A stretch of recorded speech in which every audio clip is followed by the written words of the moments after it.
we gonna call Critter Busters?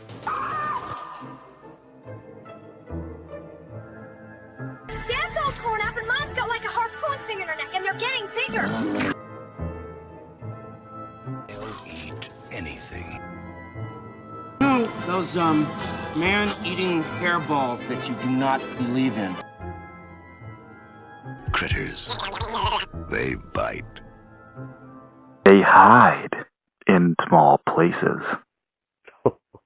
They like the podcast called They Bite Podcast, and we are back once again. Yeah. I am Chris, and here is Sean.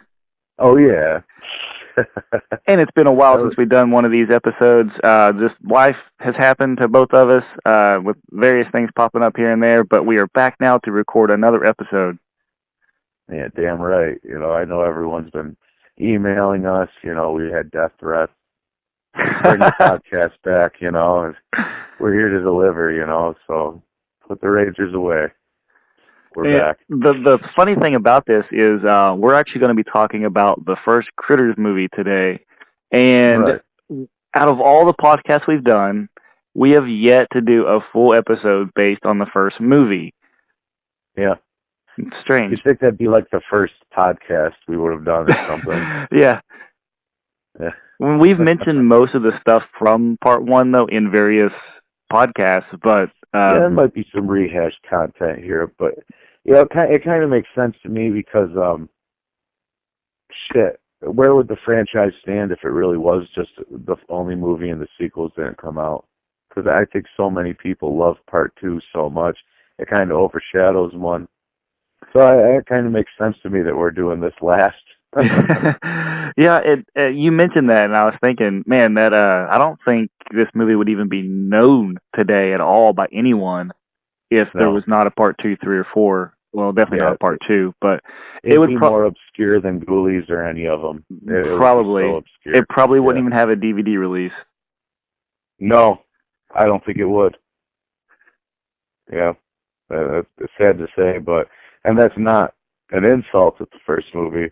It just is one of those franchises. Just like, where would Child's Play be if it really was just that movie? I mean, the sequels literally pulled that into, like, the spotlight and made him, you know, a character, etc. Yeah. And Critters is just another example of that. Do we have any announcements before we bust into our Critters discussion? Well, kind of. It's a really quick announcement. Guy's doing something, right? Yeah, Billy Zane is going to be at a convention. Now, I don't know if this is a first of his conventions. I don't know if he's done them before, but I've never known him to be at one. But Billy Zane is going to be at Texas Frightmare Weekend the first week of May.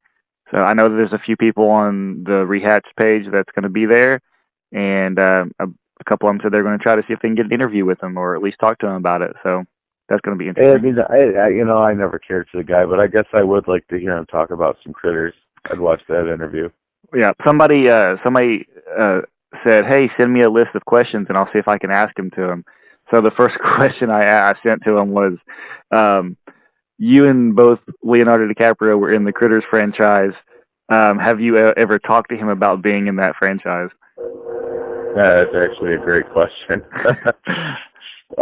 He's going to be at Texas Frightmare. How many horror movies has that guy even been in outside of Critters? And I do count Titanic as a horror movie. I know he's done one called Red Clover, which is a Sci-Fi Channel movie. He did an action-type movie with called The Phantom of some sort.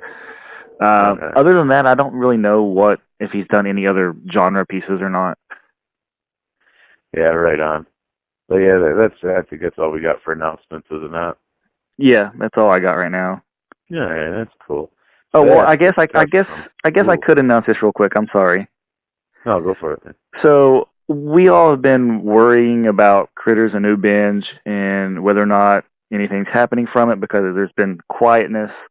And granted, there still is quiet, but I did get a hold of the director and creator, Jordan Rubin, and he replied, and he said that it's just things are taking a lot slower.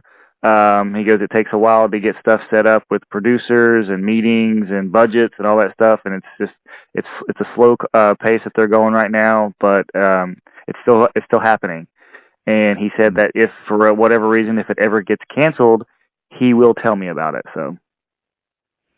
Oh, well, that's good. It sounds like it's going to take a lot longer. Like maybe it's not even going to come out this year now. Well, it could be one of those things where he sends in something to them to go over, and then it's like not happening, and then all of a sudden one day they're going to be like, oh, well, we're going to start filming this date. So you never know. It just... Yeah, true. I really have no idea how things like that even work, so you might very well be right. Yeah, I don't know. He wasn't specific on what was holding him up. He was just saying that there's a lot of stuff they have to get through to do it. So. Right on. Hey, real quick, I didn't see the new Tremors, did you? It's not out yet. Oh, okay, never mind. All right. That's why you haven't seen it. Oh, okay. Yeah, I thought it came out for some reason the other day. It comes out May 1st. Oh, all right, never mind. What'd you think? Let's give me a quick one. So you want to go ahead and jump right into the first Critters movie? Well, shit, yeah. I mean, it's a great movie. Let's discuss it. All right, that's the end of the podcast. Great movie. So this one starts out in space, and I know a lot of people complain about like the fourth movie. They're like, oh, the franchise went to space, and this movie starts it in space. So I don't understand why people get so upset that the movie is a like a space movie. Like, you know what I mean? Yeah, it's 'cause they're all fucking posers, man. Watch the damn film. Yeah, straight up. It's a sci-fi movie if you really think about it. Yep. Starts off and we have starts off on a prison asteroid, and for those people who don't know, Brian Dominic Muir, I think it's how you say his last name. It might be Meower. I don't know. But he went to he made the script a lot darker than what it turned out to be. There was some script revisions because the movie or the script itself was written before Gremlins came out. I don't know how many years or how long it was, but once Gremlins came out, that kind of set the landscape for like tiny monster movies, and companies were like looking for stuff like that, and that's how Critters came to be, was because of the popularity from Gremlins, even though that Critters was written before Gremlins ever happened. Exactly. So yeah, it was going to be a lot darker, but they actually rewrote some stuff to change up things that weren't so similar to the Gremlins, and all around just made it more of a kid-friendly PG-13 movie. Now, no one has ever really gotten a hold of that pre-draft, right, before they edited it. I have a script of the first movie, and there is a little bit of difference in the script itself. I haven't read all the way through it just because I haven't really had much time to. But as far as I can tell, the script I have is a little bit darker on some parts, like the opening sequence. There's these prison guards that are like pushing these aliens, not the critters or anything there, but they're pushing these other aliens in handcuffs, and they're like pushing them down a hallway to go to like their prison cell, and they're like hitting them and beating them with their weapons as they're pushing them down there. So it's a little different, but it's I don't know if it's going to be like the full like R-rated version of the Critters movie or not. Yeah. Well, what's interesting about that though is I know in that script it does, because it doesn't go into it too well in the movie, but the critters are actually like being imprisoned. Yeah. Like they've been captured at the beginning of the movie. It's more or less they're in like space jail or space prison or whatever the hell. Yeah. But having them contained, more or less, they just can't contain them because they're so ferocious. But I remember watching the movie as a kid. I don't think it really like sunk in that they were on like a prison ship. But I guess it didn't really matter too much either because the movie just starts kicking ass, you know. Yeah. I always forget about the opening sequence when I put the movie in. Like instantly, yeah. Yeah, because it happens so quick, and then it jumps into like the slow music with like the dinner table being set up and like the shots outside in the field, and it's just like so soothing and everything. And it's like every time I put the movie in, that my immediate thought is to start hearing that music with the dinner table and stuff. Yeah, it's funny. You say the dinner table there. When I went and saw Critters, a 35mm showing, something about that reel, it was not wider, it was like longer framed, you know, from top to bottom. And in the kitchen scene specifically, you could see all the boom mics and everything. The whole shot, like they were very visible and not hidden. Yeah, And I've heard various stories from people seeing 35 millimeter screenings of different movies like that, and I've always wanted to experience that. I didn't know that there was one out there for Critters, but it's just the way that the film was made, and the 35 millimeter wasn't framed right, so you still like it wasn't clipped or edited. It's just like it's like right as soon, like the final cut was put together, but there was no cutting out of the top or bottom with the length of the film. Yeah, so that was really cool. First of all, seeing that movie in theaters on 35 millimeter is one of the greatest moments of my life. But yeah, there was a lot of stuff like that. Whereas like you or I have seen that movie so many times, you know, you just instantly notice like, wait a minute. That was cool. Yeah, I would love to experience the movie in a little bit different like that. So then you know, the dude calls the bounty hunters. It's one of my favorite lines in the movie. You know, get the bounty hunters. Man, that scene always gets me. It's such a kick-ass scene, and the first time it shows them where they're real kind of like silhouetted, coming through the doorway there. Yeah, just like their heads glowing a little bit and everything. Yeah. So it's such a dark part of the movie too. Like if you note, everything in the daytime is really vibrant and colorful, and then everything at night is really like dark and brown. Yeah, it really jumps from contrast a lot. And I feel like the movie when it's dark, it's kind of blue at times. Do you ever get that? Yeah, it's the type. I don't know if it's the type of filter that they used when filming, or if it's actually post editing or not. But yeah, I love it. It does. Yeah, like the fog rolling in at times and stuff. It's just got this blue tone to it. Yeah. Have you ever seen the movie Madman? No. It's an 80s slasher movie, and the entire movie was shot with like a blue gel over top the lens or something, and it has this weird blue tone, way bluer than what Critters is, and it has this unique feel to it, and it's really cool. Oh, that's cool. I think Suspiria kind of did some stuff like that too. Like, yeah. That stuff's all red. So then, you know, it gets down to the now we're introduced to the whole family there, you know. This movie, whenever you have that opening scene at the dinner table I was telling you about, and the parts outside when they're introducing the characters and stuff with like the credits, it feels like a 70s movie is starting. Yeah, you're not wrong. In fact, the movie, it doesn't feel like an 80s movie the whole time. Like, actually, it resonates with me because I grew up in a real small town where pretty much we were always a decade behind. So in the 90s, it still kind of was like the 80s, but the 80s was still coming out of the 70s. I mean, like 8-tracks were still all around and crap. And like, you know, just them watching like MTV in their house, you know, it's just like the contrast of like, you know, they're out in the middle of nowhere, but like the media's still trying to sell them this, you know, pop sensation, you know, with big hair. You know, it resonated with me a lot. It was kind of like what the town was I was growing up in. Yeah. I could just picture, like, if this story happened in a, like, Little House on the Prairie. Yeah. That's what it would feel. It feels like a Little House on the Prairie just took like, this horrible, like, horror movie turn. No, definitely. It reminds me of the Waltons and everything. It's freaking sweet. But what do you think of Jay Brown as the dad? Well, I guess Billy Greenbush. I think he's my favorite character in the first movie.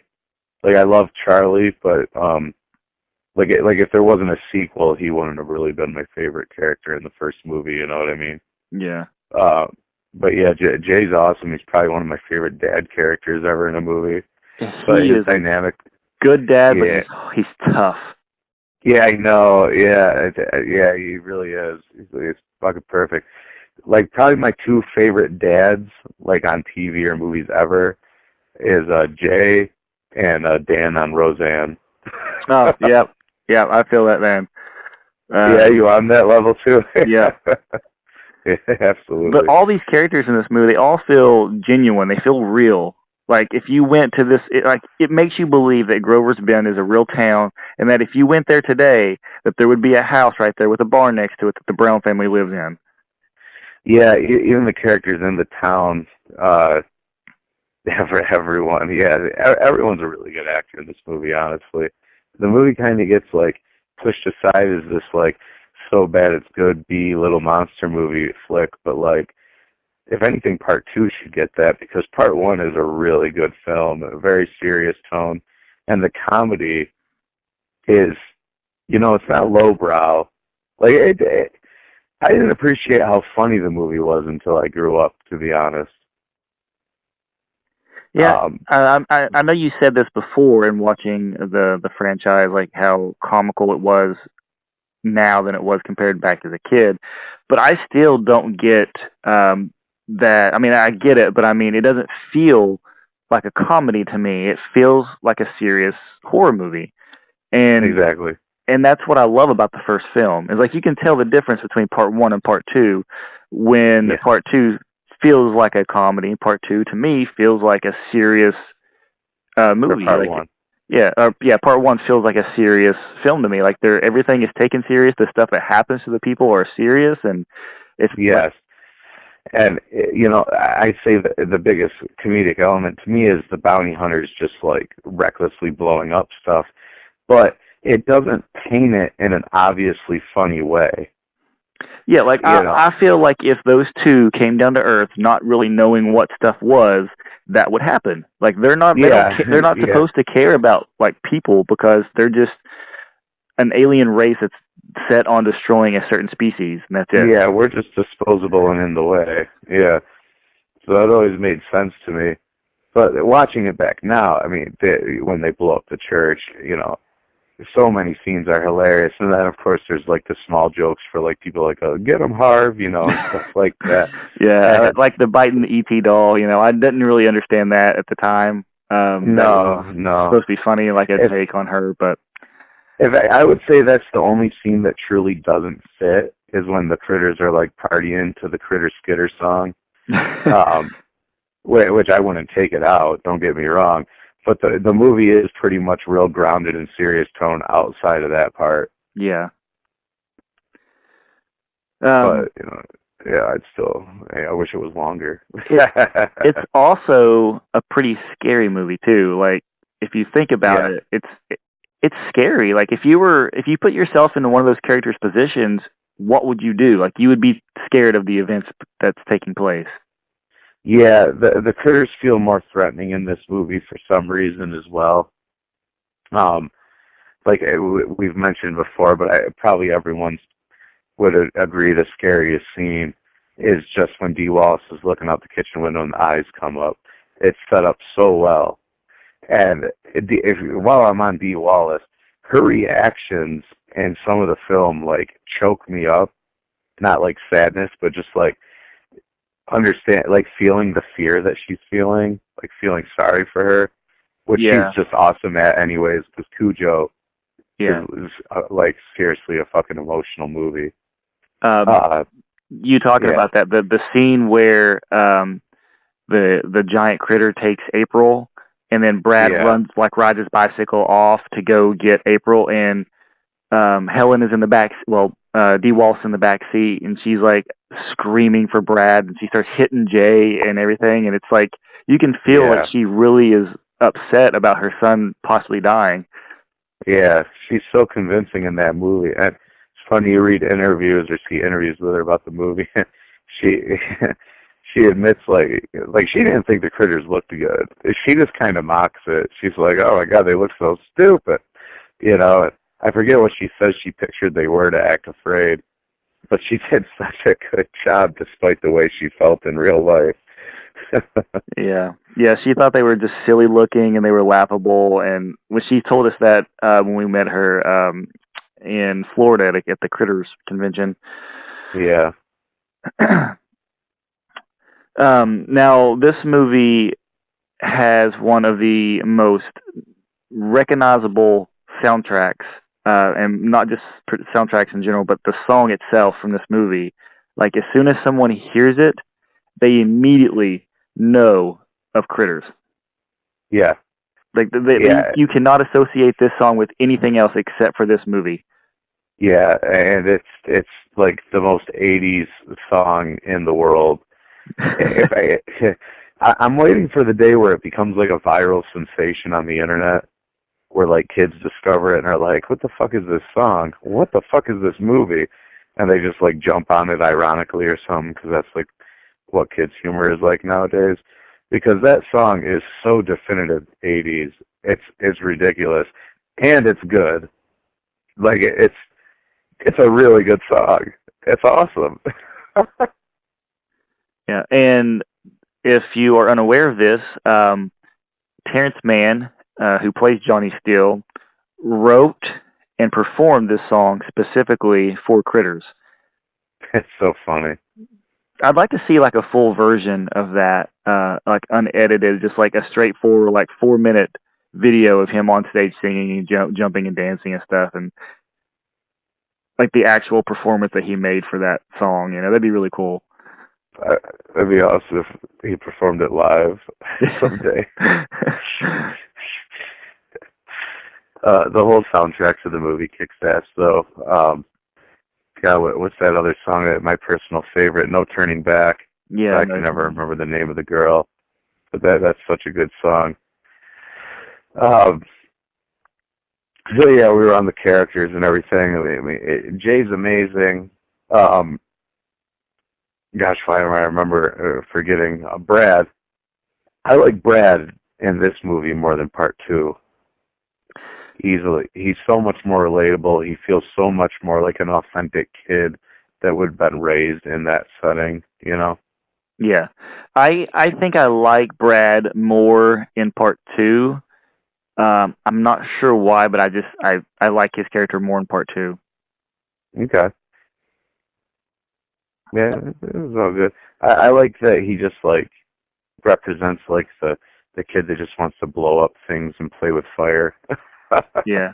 I think the reason why I like him in part 2 more is because he's that kid who is like nobody believes him. He's being, bullied and put down a lot probably because of all of it.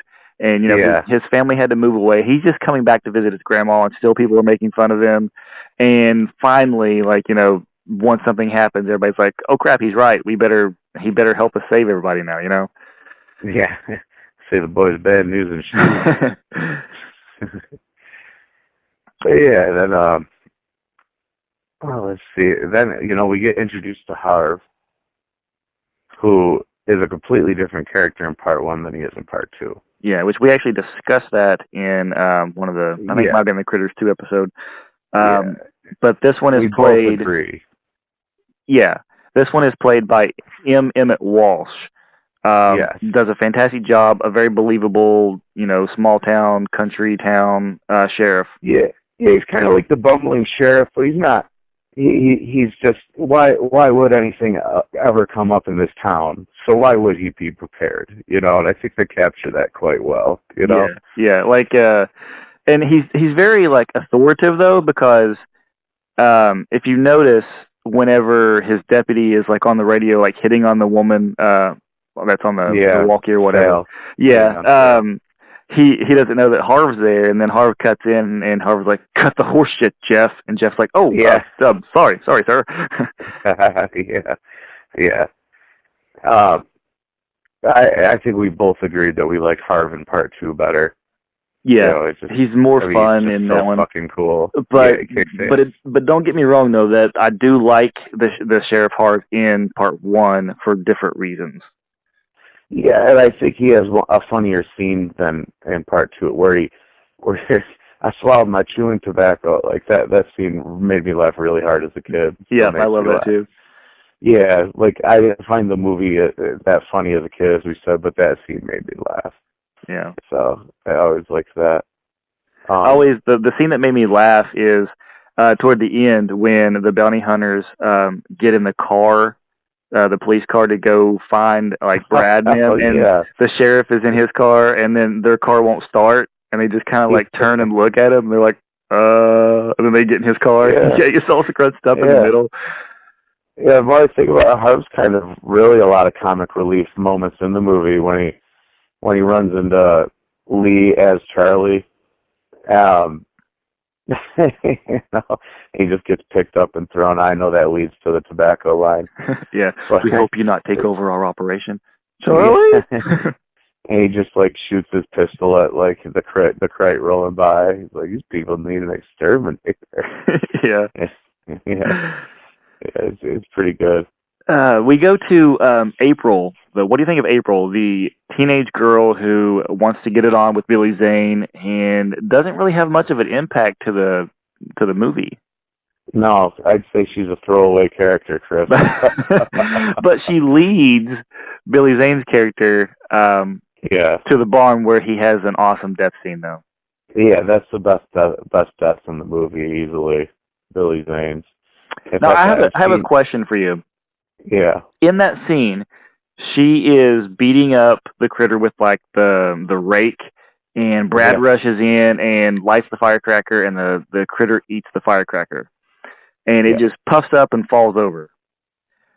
Now, I've heard this was just a rumor that somebody, I think it was like a podcast somebody did, and they were just talking about this movie briefly, that the reason they did it was the reason it happened that way is because they had to use the critter puppets in other scenes.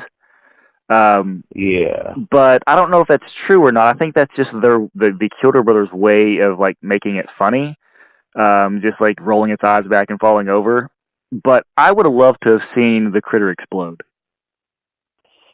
Yeah, I've heard that too. I want to say that the Kilder Brothers did actually say that at one point, but maybe not. I wouldn't change it though, I guess. I like that scene. When I picture it blowing up and I compare it to what we have, I mean, I'd like to see footage, you know, if they ever actually did it or something, but I don't know, I think the scene plays out better the way it is. I think it's just kind of cute. Yeah, every time I see it, I just want to like scoop it up and just take it with me. Yeah, exactly. Like whenever, because I've watched the movie with people and everyone's always kind of like, oh, I thought it was going to blow up. But it's like, oh, but look at the way he just kind of fell over like he's drunk, you know. It even does the whole like, it goes like, oh. Yeah, you know, that's kind of like the few cartoony elements in the movie, because part 2 is very cartoony and part 3 is incredibly cartoony, you know, with sound effects and, you know, and just everything. So, yeah, I like that scene. I wouldn't change it. Mm-hmm. And I like that Brad's fireworks come into play. I mean, it does a few times in the movie, actually. But, you know, it never seems poorly written either. You know how many bad movies that you and I like, and it'll just, like, show something on the ground, and you're like, well, that's going to be what saves them at the end. Yeah. You know, the foreshadowing is always just so obvious, you know. Yeah. But it felt real with Brad, the slingshot. He's kind of like a fucking Dennis the Menace meets Bart Simpson meets Beavis, all rolled into one character and like an actual human. I never thought of the Dennis the Menace portrayal of that, but you're right. That definitely feels like a Dennis the Menace. Yeah, he's even a ginger. Oh no, wait, Dennis the Menace is blonde. I take that back. Yeah, Dennis the Menace meets Problem Child. Oh my gosh, fantastic movie. Superior sequel. I agree, yes. Yeah, dude. We like shitty movies. But, okay, so something happened in this movie that you would think, since happened in the first movie, would happen in future movies, but it doesn't, and that's the growing of the critter. The critter grows to substantial feet tall, but there's actually bloopers / error or whatever on the part of that. If you want me to explain that, I will. Yeah. Go ahead. All right, so they're in Brad's room, Brad is in Brad's room, and the critter is like outside, going across the wall, right? So out in front of the window, and so that's like a 2-story house. And when it breaks through and grabs April. Yeah, and that's actually in their bedroom or whatever, the parents' bedroom. But then when Brad's in his bedroom, the critter comes into the room and attacks him when he's holding Chewie, the cat. And so that's kind of like a blooper right there because, like, is there another critter running around that's like, 2 stories tall, and that's just a secondary critter that grows, or what? Yeah, I personally, as much as I love the first movie, I never liked the giant critter. It makes no sense. What you're saying right there, I mean, does the fucker, like, climb up the side of the roof and then just know where to, like, shove its hand through it at one point? When it gets that big, can it turn into a giant critter ball? Like, does it shoot bigger spikes? I don't know. I think it's less intimidating than the small ones even. And I think they didn't even like the idea because it never came back. Yeah, I think you're right. I think they just wanted to do something different. And like when they made the second movie, they were like, well, the first one had the giant critter, so what are we going to do now? Let's have, a giant critter ball. So Yeah, like I remember the first time I saw the second movie, and this effect literally rubs off after the first viewing. But there's like a psych out with Ugg turning into one, and I remember the first time being like, oh, so there is a bigger one in this movie, yeah, So they almost kind of do like an homage kind of fake out to it with that, I always felt. Because after that first viewing, you never feel that way again, obviously, so I always kind of forget.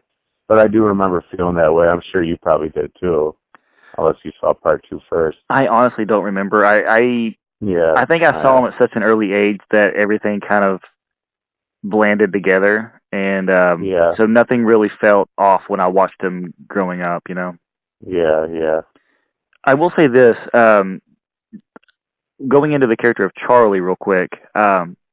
I think I've talked to you about this before, but I can't remember if we discussed this on the podcast or if this was like separate from recording anything. But when Charlie is in this movie, he's considered the town drunk, and after this movie, he kind of stops drinking.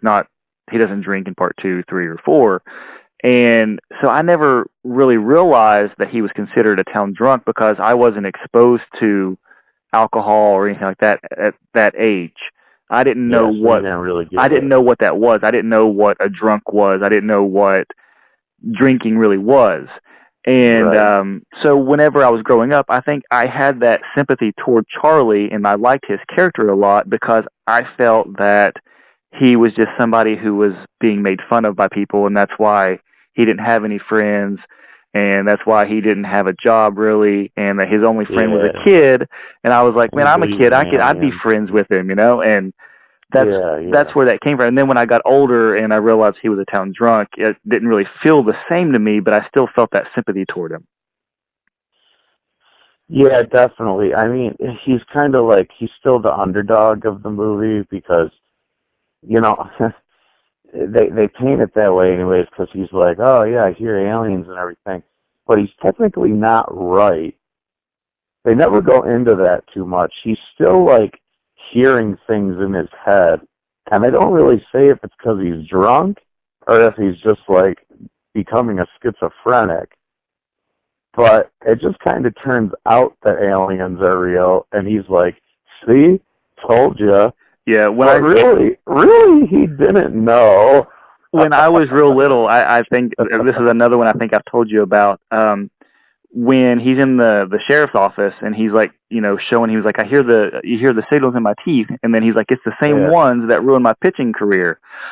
For some reason, when I was a kid, I thought that he was hearing signals from the critters, and that when he says it's the same ones that ruined my pitching career, I thought there was another movie that took place before Critters.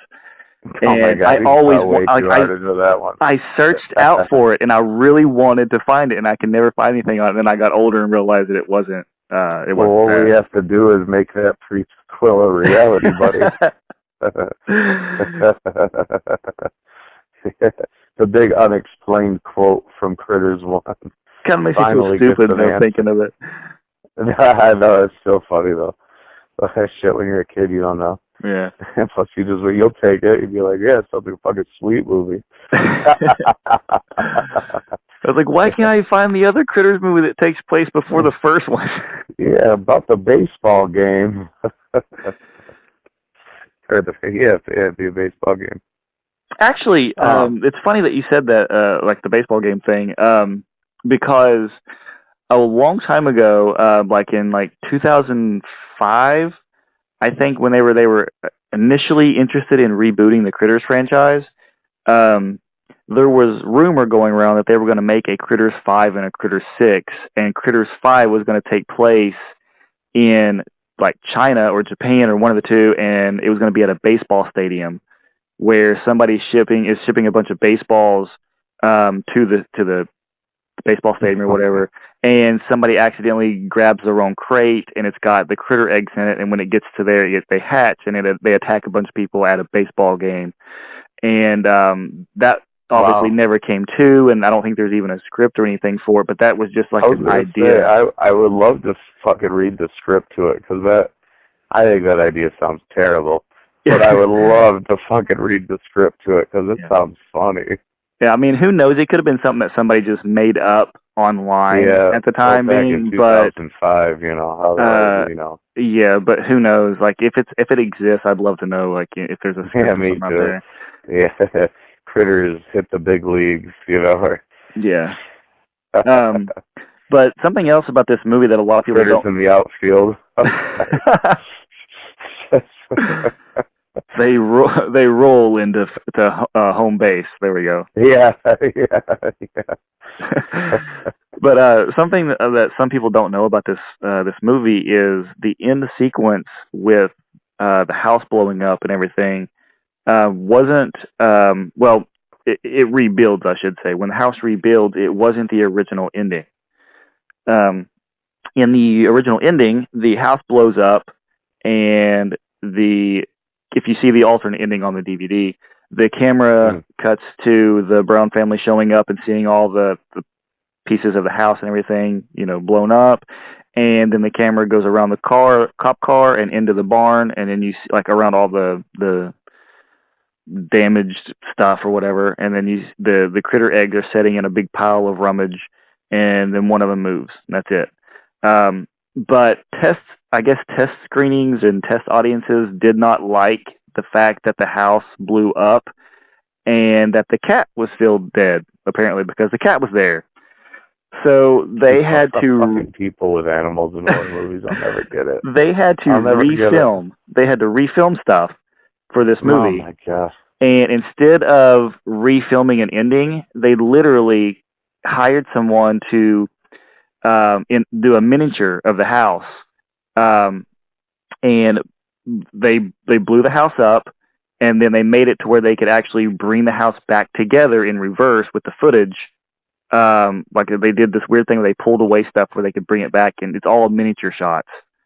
Really? Yeah. So all those shots of it being put back together are actually a little miniature thing. Yep. And I never knew that. If you go to the Critters Rehatched page, to the YouTube channel, now don't get mad at me, guys. I cannot remember the person's name or the studio that did it off the top of my head. I meant to look at it before I got on the podcast. I completely lost track. But there is an interview with this guy who worked on the miniatures for it, and he goes into a big, like, 30-minute interview that I have on there, where he talks about making... I didn't even know about that. Yeah, he talks about making the miniatures and all the stuff, and it's really, really cool and really interesting. Oh, that's awesome. Well, let me ask you, man. I know my answer, but which ending did you prefer? I like the ending as it is now. It always, amused me when the cat gets, like, stuck in the mailbox and everything. It's so Chewy. It's like a Scooby-Doo ending. And I like seeing Scooby. It's Chewy. I like seeing the house being put back together and everything. But I do enjoy going to the alternate ending and watching the camera go through all the rummage and stuff in the house. I like the alternate ending. I think that should have been the ending, personally. But, like, then the thought that the one that we have not existing kind of sucked, but, like, if that would have been, like, a deleted scene, I'd have been happy. I think the movie ends on too campy of a note. You know, it's just like, well, I'm glad everything is back to normal. Yeah, it's too upbeat. The only thing they could have done worse is, like, walked into the fucking house and, like, the breakfast was made on the table, too, you know. it's just too good to be true ending. Everybody who had died had come back, and yeah, Billy Zane's just like, hey. hey, I fixed you some bacon, and like the deputy or whatever is in back there. He's wearing like a little "I didn't die" apron, and yeah, yeah. Well, everything's gonna be okay, right, Chewie? You know, yeah. But I mean, the first one's not a perfect movie by any means, but I absolutely adore it. That's for sure. I do too. I have various memories of watching it on TV and watching it on Monster Vision. Yeah. Holds a There's very only special place. Two deaths in the movie. Yeah, Billy Zane and the deputy. Yeah, and he's off screen. I always remember, even as a kid, being a little disappointed by how off screen his death is. I was also a little confused by it too, because he gets shot in the leg. Under. Yeah, and he gets pulled under, but he does it like head first, almost like he is like jumping under the car. Yeah, absolutely. It doesn't look like something's pulling him under the car. I don't know what the hell is going on there. It's not my favorite scene by any means. I wonder if there's like an alternate version that just they couldn't edit to make it look right or anything, so they had to go with that. Like, I wonder if there's another version of it out there. I'd hope so, because I would like to see a better version of it. It's not a highlight of the movie by any means. In fact, you know, the other death is obviously better, but all the critter attack scenes are better than that scene even. But I think that they just wanted to wait and not reveal what the critters looked like at that point still. Yeah, I think you're right too. They wanted to slowly build up like anticipation of what these things are. Yeah. I also think it's kind of silly that they didn't like eat him more. I mean, they literally just like ate like an entire cow, and its like rib cage is exposed in the scene prior. And then this dude, it's like they just like bit open his neck, and we're like, well, in case the bounty hunters show up and want to use this body, you know? Yeah. Quick, hurry, we gotta go eat those chickens. Yeah. Yeah, really. And why is the one grow so big just from eating chickens? You know, everyone else is eating humans and shit. Oh, wait. So wait a minute. These critters show up in the Browns' backyard. Then they go off into town where the sheriff's driving down the interstate, and then they come back to the Browns' house? Yeah, that's a good fucking point, too. You know, yeah, when they find the cop, it's more or less like they're going into the town. But yeah, they just go right back to the Browns. You're right. Unless that interstate runs right off of like the Browns' farming land or something. Even still, obviously the one that killed the sheriff still went back to the Browns' house. You know, because there's no... funny. And another thing, in part two, why does the entire town remember it as, oh, we were attacked by those fur balls? Everybody in town would just remember that two men came down, shape-shifted into a dead sheriff and the priest, and blew up the bowling alley and church. Nobody would fucking believe about the critters outside of Harv. Yeah, well, but nobody did in the second movie because everybody was like, "You making up those stories about space aliens?" So they're just going with what Brad said. They should also believe it though too, because those two fucking guys came down and blew up the church looking for the monsters. So they should be like, well, maybe the kids saw something that night. I mean, I guess that's not as far-fetched as when we saw the no-face guy turn into the priest right in front of everybody. It was an act of God. Like, yeah, they were in church. Yeah, they were in church, and bowling alley's kind of like church for some people. So, you know, it's been really funny. And oh man, you know what? I really wish this scene existed, but I know it doesn't. But it would have been awesome if they were at the bowling alley, and somebody would have been bowling, and they would have reached in to like pick up the ball. To go it would have been a great scene. And they would have put their hand into like the critter's mouth and like turn to roll, and then as they get like the critter bites its hand off, and like you see the critter rolling. Yeah. You see the critter rolling down the bowling lane with like the hand in its mouth. Oh, that would have been fucking great. That's some good writing right there. Cheesy as hell, but it's fun. Yeah, I know. It would have been cool. It probably wouldn't have fit the first film, but... No, that'd be like part 2. Yeah, I just thought of something too. Oh my God, there's a bowling There's- reference in all the first three movies. Holy crap, you're right. I can think of all three of them right off the top of my head too. In case people don't know, the second movie has like the townspeople line up in the shape of bowling Yeah. pins, and then the does critter, bowling pin. and it even makes the sound like a bowling pin hitting him. Yep. And then in part 3, he's watching bowling on the TV while they're trying to. While she throws the trash can at all of them, and they get thrown up like bowling pins. Yep. I'm wondering if there's one in part 4. I'm feeling like there is. But I'm gonna have to watch it now to see if there is. Like, if there is somebody watching something on TV in the background, or does somebody make a bowling reference? Oh, that's kind of funny. In part 2, they never make any reference to the bowling alley in town, or I'm sure. I mean, I know it got blown up. It didn't get blown up so bad that it wouldn't exist anymore, though. But that's kind of something that they left out of the set.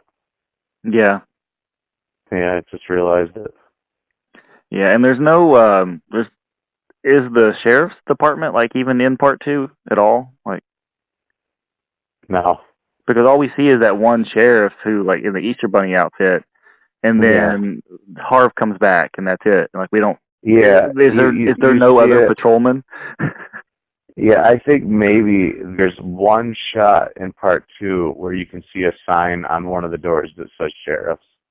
Like, that's it. No. I want to say that, yeah. But I'm not too sure. But, so let's see here. You got the funniest part of the movie to most people is where the critter gets blown up and says, fuck. Yeah, very, very classic line there. Yeah, everybody loves that scene. I happen to like the scene where Brad comes out of his room during like the first critter attack in the house when they're all trying to escape, and the critter's hiding in the toilet, like. Yeah. Because he catches that one on fire, and the other one like runs off and like goes to hide in the toilet. Yeah. He's like trying to like shove himself down the drain in it. Yeah, that's cool. I love that scene too. And I think the best scene with April is where she's being dragged by the big one, and all the little critters are on her, and you can see their eyes kind of glowing. I always love that. Yeah. So I always liked the fact that Charlie does save the day. Yeah, he does, but also like it's just so convenient at the same time. Yeah. Well, that's the thing. It's not a perfect movie. I mean, also that shot where, right before they throw it in, it's the only shot where you truly see the giant critter, and it's like a second, and it doesn't look good. Like where the door's closing on him. Yeah. Just the scene right there you're talking about, the same one. Charlie has to light the lighter, and he's having trouble with it, and then it finally lights, and he has to throw it perfectly, and it goes straight down through the door as the second that it closes up. Yeah, it does not shatter. It just rolls right where it needs to go. Yeah. But like that critter that door would have opened up for that critter to come through in the amount of time it took Charlie to like run away from the thing, stop Brad, get the lighter out, light the thing, and then take time to fire. Brad's lighter kicks ass, by the way. That's a cool lighter. That'd be a sweet prop to have. Isn't it like a can lighter? Yeah, I think it's like a pop can or something. Yeah, that's so fucking cool, man. He like home built it. Yeah, I always loved that. Something that I think we might have discussed this in another episode, and it might have been the trivia episode, but in the scene with the barn with where Steve dies, whenever Steve is listening to the music and the music starts going out, he puts his hand up there and the critter bites his hand. If you look, there's like the tapes in the background, the cassette tapes, and the director of the movie is Stephen Herrick. And on that tape, it says the Herrick Chainsaw Massacre. That's right. I think you pointed that out to me just once. That's a very random fact. It is. Yeah. Yeah, that's awesome though. That scene of that scene, there's some behind the scenes footage from it. You could just tell that scene was supposed to be a lot more graphic. Yeah, Billy Zane's death. there's a Billy shot, Zane's I think death. you were the one that pointed this one out to me and shared that the black and white photo that has One of my Steve, favorite shots. it's got Steve laying down and his stomach is kind Yeah. of torn open a little bit and there's the critter Yeah. sitting on top of his stomach.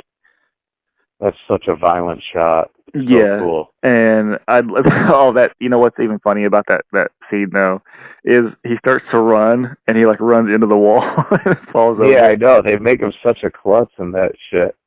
They really, it's like, they really set him up like, you'd think they would set him up like he was a dick and you want him to die. Because that's what all the other Critters movies do. You can kind of tell who's going to die by if they're a dick. Yeah, And Billy Zane, he's a nice character. yes, like, they still kind of want you to think he's a dick, but April's a fucking dick. Like Billy Zane, he shows up, he has a nice car, but he's not arrogant about it, but they still kind of treat him like he is. He sits down for dinner and he's just like eating the food and saying he appreciates it. She's trying to grab his dick, but they still kind of make it seem like he's a dick for that. Yeah, And then she pretty much forces herself on him, and he's like, I don't want to be here. Yeah, I'm allergic to hay. Yeah, that's what I was gonna say. She even is like, come on, we're gonna have sex. He's like, but I'm allergic to hay. Yeah, I'm allergic to hay, and I want your dad to like me. I mean, he didn't even like me eating his food, you know. Like, April should have died in that scene. Like, he did not deserve to die. She's breaking the horror movie rule. Yeah. Dude, we could have got Billy Zane into like a more character. He could have been a character that comes back in part 2 and kicks ass. Yeah, there's no reason he should have died.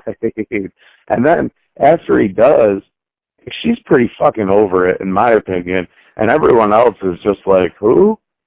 We could have got listen to this if this sounds good to you. I just made this up off the top of my head. So in part 2, Wesley, the bad, the mean guy. Oh yeah. Something happens and he leaves Brad in a room with critters. He leaves him for dead. And Billy Zane comes to the rescue, beats the crap out of Wesley, and saves Brad. It's pretty good, but that also leads me to another observation. I can't believe that Wesley doesn't die in part 2. Because he's painted just like any character who would die in one of those movies, you know? Yep. So in all respect for those type of people, Frank should have lived in part 3. Yeah. Oh, Frank's gonna die like instantly in that movie. I loved his character.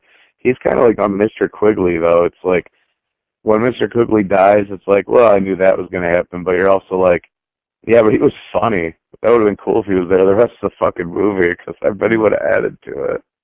Same with Frank. He's fucking hilarious. So, do you remember that scene where right after the whole April and Steve thing, when they're trying to get back out to their car to go for help, and they open up the pickup truck, and there's a critter inside that's like eating all the insides of the seats and the wires and everything. And no, it's like the worst shot in the movie. Yeah, it's like weird looking critter. I don't know what's wrong with it. It's like I don't know. It looks like it's got leprosy or something. I don't know. Yeah, it's really fat and like done wrong, and its mouth just kind of like it falls open as if it broke. It's like, bah.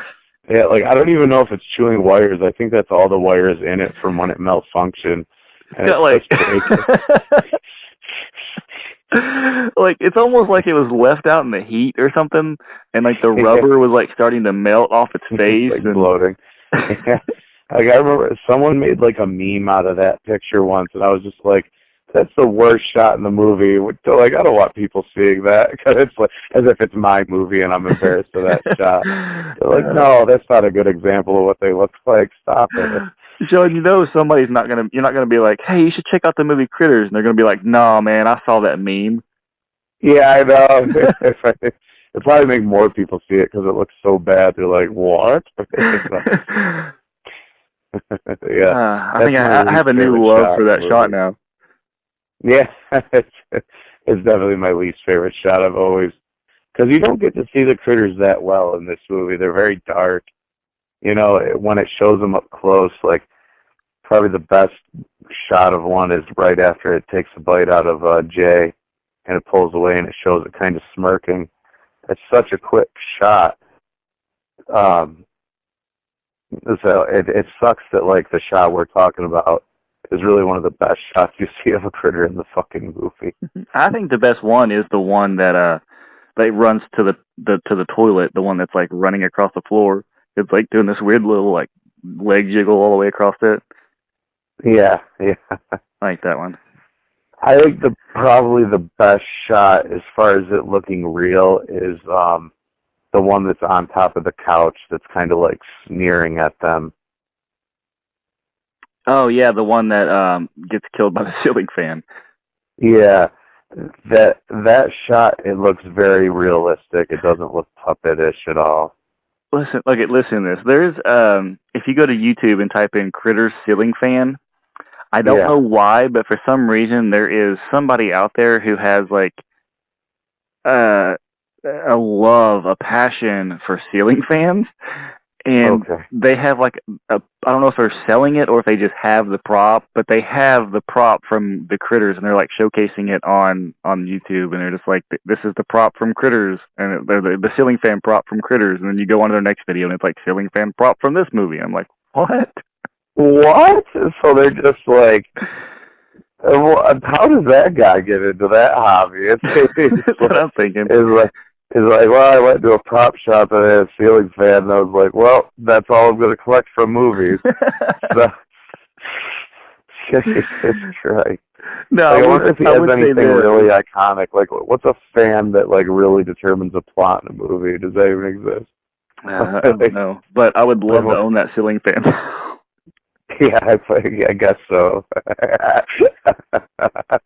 I'd like contact the guy and be like, hey, I'd really love to own that ceiling fan. And he'd be like, you love ceiling fans too? No, I'm pretty sure that prop found its right owner, Chris. Yeah, well, he can have it. That's a weird fucking guy right there. Holy shit. I hope he's not listening to the podcast. I'm just trying to think of a movie where a ceiling fan is that like important to the plot, where he could be like, yeah, it might be weird, but I got the ceiling fan from this movie, and you're like, whoa. There's got to be a movie where somebody gets decapitated with a ceiling fan or something. Well, there is. I think it's called like Killing Spree, but it's like one of those shot-on-video '80s movies. I literally just watched it a few days ago. And the guy puts blades on the ceiling fan. But what's so funny about the movie is you could tell they were like, oh yeah, man, the location we got is a ceiling fan. We can do the scene, you know. And then they turned it on, and it just goes like 1 mile per hour. You know, and they're like, oh, it doesn't go that fast. Well, we'll do it anyways, because it goes so slow, and it just takes the guy's head right off, and you're like, nah, nope, wouldn't do that. You know? But it's still pretty comical. But yeah, that's, I don't know, that story just makes it for me to know there's someone out there that's like collecting ceiling fans from fucking... Yeah. I'm serious. Go to, whenever you get off here, go to YouTube and type in Critters ceiling fan, and it'll be the first video that pops up probably. Unbelievable. Yeah, I'd imagine. It's probably not competing with too much on that keyword search. I want to tell you something. I might edit this part out, I don't know. Do you know, a couple weeks ago, somebody posted a video of making a Critters 2 chocolate egg? No. Okay, so there's like this person out there who makes videos on, like, different types of, like, food and stuff, and it's, like, horror themed, so they make different... Oh, you know what? I did see it. I did. You're right. Yeah, okay. I did. Yep. Okay, so listen to this. I have a clips from the movie of Critters 1, 2, 3, and 4, behind-the-scenes footage on YouTube on the Critters Rehatched page, and even Warner Brothers is like, cool, you can keep that on there. So I took that video of Critters 2 chocolate egg and posted that to the Critters 2 page, and that freaking person copyrighted that video and got it deleted off of YouTube. Really? They wouldn't even allow it to like run ads for them. They wouldn't even allow it to like get their view count toward their channel. They just completely denied it being on a different channel. Wow. It kind of made me mad. Yeah, really. Well, they don't 'Cause get what you. I want to archive everything Critters related onto this channel, and like even Warner Brothers is letting me do this, but you won't let me. Yeah, fuck. They don't get that you're just trying to preserve everything, must be, because they should be flattered by that, if anything. But then again, it could be this thing where it's just the robot part of it, where they have it set up where anything that turns up on their videos automatically gets deleted. Yeah, it could be that. Very well could be. Very well could be. But yeah, I did see that. It was kind of cool. Well, while we're on subject of signing stuff, how about that dude that posted that amazing critter that he made for part 2 there? Yeah, the Kyoto brothers had that displayed at their on their table and I got a response from him, by the way. And I'm one of the people that's going to be able to get it. I haven't gotten a price from him. He assured me it would not be cheap. He's making a part 1 right now, which I told him, I was like, that's cool, but I want a part 2 one, you know. Mm-hmm. And I just can't even imagine how much I'm going to be dropping, buddy. I would assume it's going to be like $3,000, and that I feel like even that's a little too optimistic. Mm-hmm. I'd like to see him do one for part 1 and see what it's going to look like, because a lot of people always do part 2 sculpts. Yeah. Well, because there's not enough detail to go off part 1 to make it accurate, I feel, but I think the Kyoto brothers are probably going to help him. Yeah, and when I first saw that, I was like, man, I really want this guy to do the sculpting for the new binge if they're not going to get the Kyoto brothers. A. Oh, after that, I think I posted this comment on the group, but after what he just did, whatever they make for the new binge is probably going to be underwhelming by comparison, because I don't expect them to do that good a quality, especially after that promotional puppet they made, which is one of the worst critters we've ever seen, the more I look at it. They definitely need to get him in on it.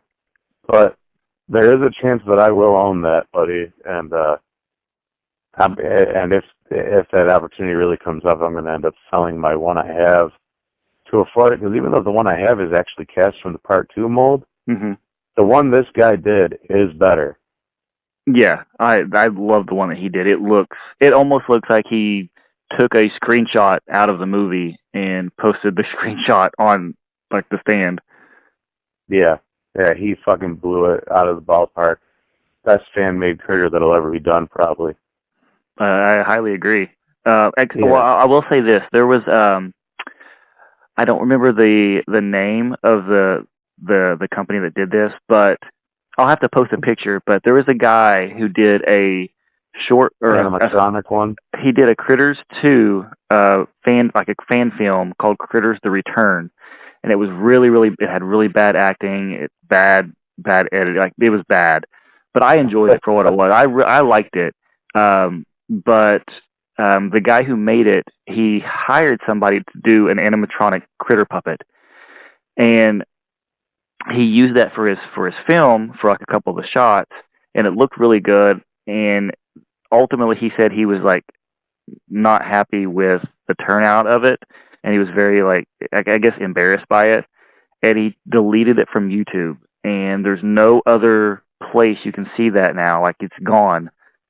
And I've always wanted to have him post it again, but he never ever replies to anything I've ever sent him for it. Now, the animatronic critter he did, there's some footage of that up though, right? There is. There's also a picture that has like a full look of the critter from a side view, and it looks beautiful. And I'll have to find that picture and post it on the group. It's very its skin is kind of like spotted, like big spots on its like chest, right? Yeah. Yeah, I know exactly which one you're talking about. Yeah, that's probably just as on par with what this guy just did, only it beats it because it's actually animatronic. Yeah, I'll have to get that and share it with everybody so they can contact you Yeah, and be like, here. for sure. For sure. Yeah, we trailed off there, but it was on Critters. So as far as the first movie goes, I don't know much more I can say about it. Actually, I'm sure there is more I can say about it. I'm kind of hitting a wall here. Yeah, I'm sure there's a lot of stuff that we didn't mention and stuff we didn't go over. We were on a little bit of a time a lot frame. of it in the past. Yeah. You know, like that past episode, we always end up coming back to the first one, you know. Yeah. The main reason why I wanted to do this episode is because I wanted to let people know about talk about the script being different. Yeah. The whole ending of the movie with the I don't know, what was it? The miniatures. I know a lot of Which people I didn't didn't know even about know. that. That was news to me. Yeah, so that's interesting, and I'll post that as well on the group, repost that so everybody can see that interview and listen to it. So yeah, that's basically just a few of those things I wanted to talk about. But what is your biggest memory? Like when someone looks at you and says "critters," what's the first thing that pops in your head? Like the first scene or the first shot or whatever? For the first movie, someone brings up Critters, first thing that pops in my head. Probably the VHS cover art.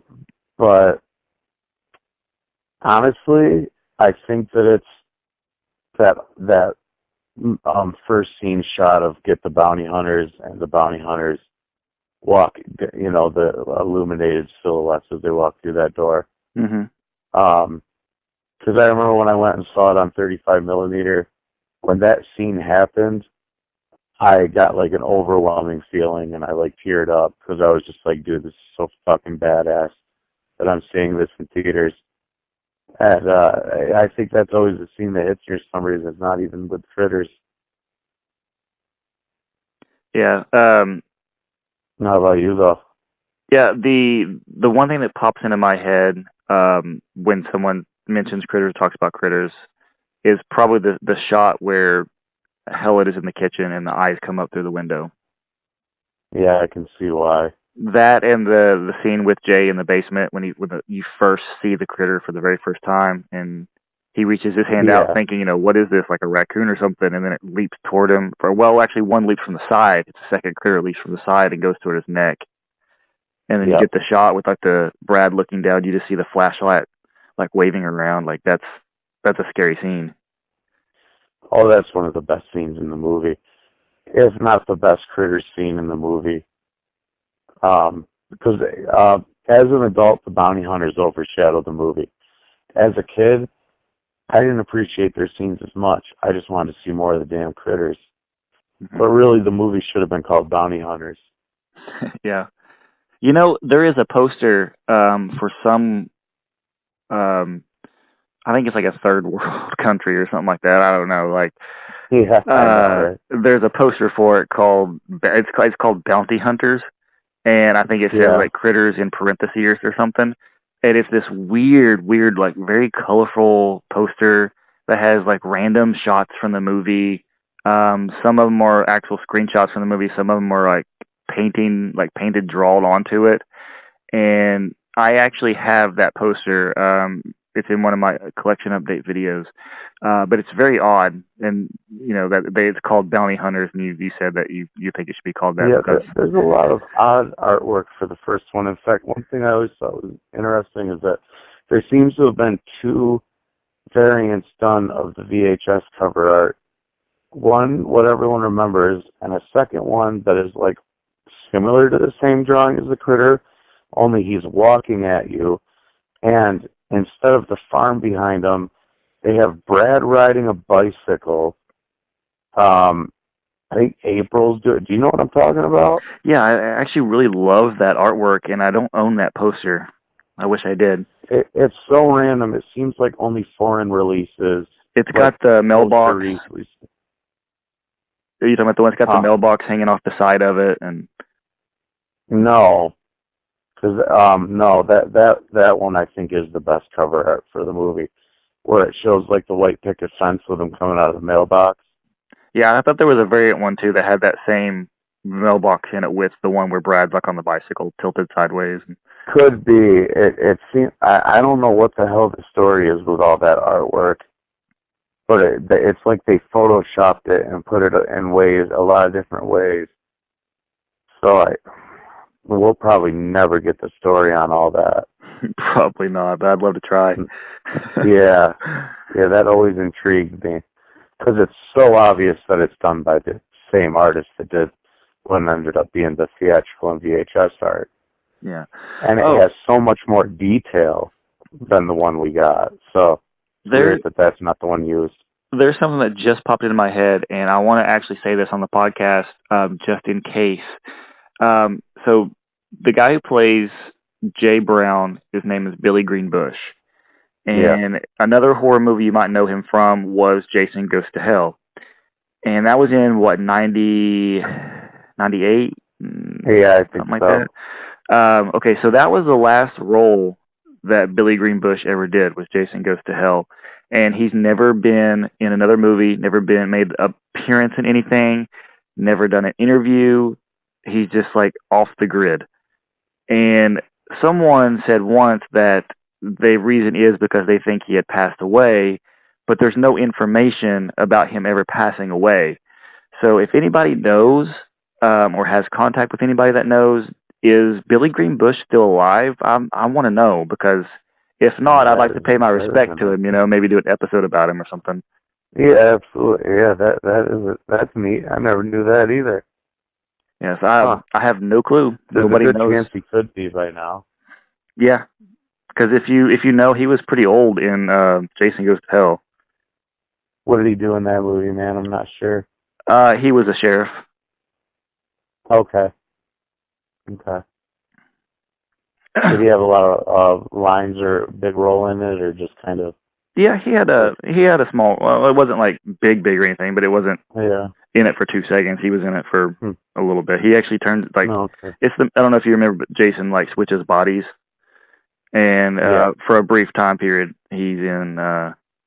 You think he's in Jason for a little bit, so. Or you think Jason's in him for a little bit? I mean. Okay. So it's kind of cool. Yeah, I don't dislike that movie like most people do. Let's see, what else can we really say about it? I know we're leaving a lot of stuff out, but... Yeah, I know. I guess, really, Sean, if you want to go ahead and, if there's anything else you can think of, let me know. If not, we'll go ahead and end the podcast here.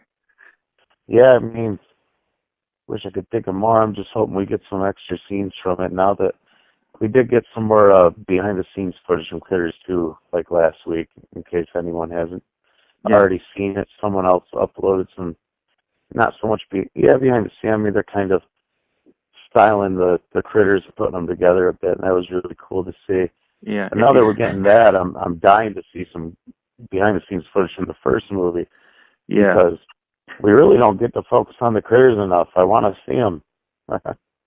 I think in the last podcast we talked about the behind-the-scenes footage that was just released, and you asked on Easter. Yeah, and you asked me about that, like which one I would like to see behind-the-scenes footage from, and I said part 3 because we already had stuff from part 1 and part 2, and then I started thinking about it after we filmed that podcast, and there isn't any behind-the-scenes from part 1.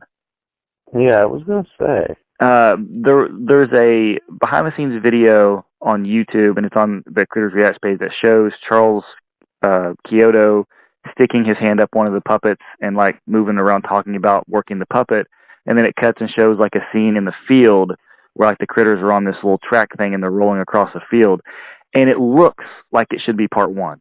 Like the field looks like it's from part 1. The look of the video that have him talking about the puppet looks to be part 1. And then when I started thinking about it, I went and looked at that video, and the puppet that he's holding up, showing that, like, putting his hand up in it, is a puppet from part 2. So I was like, it's from part 2. So there is no behind-the-scenes footage. Yeah, we really need some. I mean, it's more important than part 3, I think. But I would love to see part 3 footage, though. Oh, me too, for the sake of obscurity, But, like, when it comes to historical, like, Critters is going to stand the test of time. And Critters 3 is just always going to be known because that stupid Leonardo guy was in it.